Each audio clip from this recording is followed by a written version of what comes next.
Hey, bro. There's apparently a huge like rise of videos talking about this technique called monk mode. It's where you disappear for several months and you just work hard. Basically, remove yourself from social media. You don't talk to friends. You don't go out. You pretty much just focus in on you and focus in on the work. Now, like with anything, there are no solutions, there's only trade offs. So when it comes to monk mode, what specifically are you trading off to do that? Is it close relationships with friends and family that's not good for longevity unless you tell them and communicate that you'll be doing this? How is it affecting your social life? How is it affecting your mental state? How is it affecting your health? Because at the end of the day, when you look at research on the blue zones, for instance, like, or most people say, like a vegetarian diet, like the diet piece, um, everyone focuses there. That's not the most important piece of what makes these people live so long, what makes these people so successful when it comes to longevity. It's the community aspect that they've built. And while monk mode can be an effective technique to use for a short amount of time, I see guys out there trying to do this for like 6 months to a year of their life. While granted, if you're doing monk mode in a small group of friends, or maybe you just started a business with a friend and you guys are really trying to hustle it and make it successful, the monk mode technique might actually work. But the fact that you're doing it with someone else is why it's working. I don't know about you, but for me, focus is really hard on my own, especially if I'm not utilizing any specific tools. Tools, I'm talking about caffeine, nicotine. Um, People use Adderall and other specific drugs to make sure that they can be productive and focused.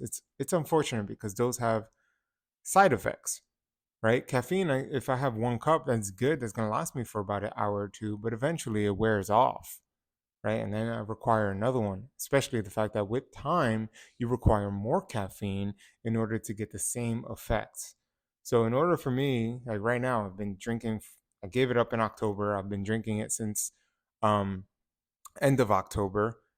And I'm already realizing that I already have to have 2 cups. So, to me, that's like, oh, I got to take another break from caffeine so that I can reset how much I actually need in order to get that nice little brain high to be as productive as possible.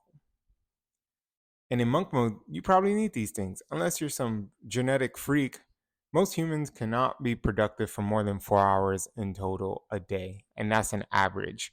If you think about, and that's mostly for creative endeavors. Obviously, if you're doing something physical and you don't have to really utilize any creative aspects of your brain, you can work a little longer. But for creativity, most of the time it's like 4 to 5 hours. Uh, that's probably without any specific stimulants, but you you would need a stimulant to continue working, or you would need a reset, a nap, things like that to kind of keep going. I think monk mode is not necessary for everything. I think it's cool. With diet and exercise, it can probably be useful because then you're not necessarily in monk mode, but you stop going out. It feels very similar to when I did 75 hard. For instance, I felt like I was in a monk mode. I didn't really go out to eat. I didn't really go out to anything, no nightlife.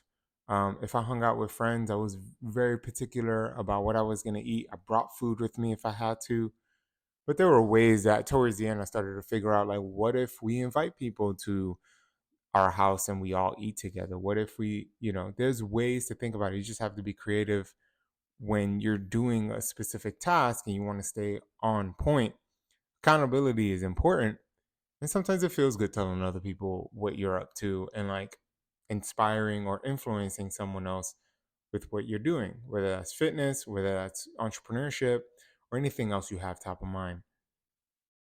But monk mode can work very well if you're in the wrong group. If you have the wrong friend group and all y'all do is just play video games, watch sports on TV, drink, and eat garbage, then maybe a monk mode away from those friends can help.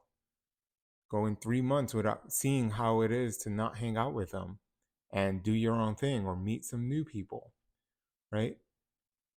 I think we need to stop glorifying this thing that's all over the internet right now. While it's cool, it may be helpful. I think there's certain aspects of it in the long term that can be very destructive for your mind and your longevity and how long you're going to be in this world and the impact you want to make in this world. So, yeah, see if monk mode actually works for you. I don't knock anything. I always say try it first. You make your own opinion after you try it.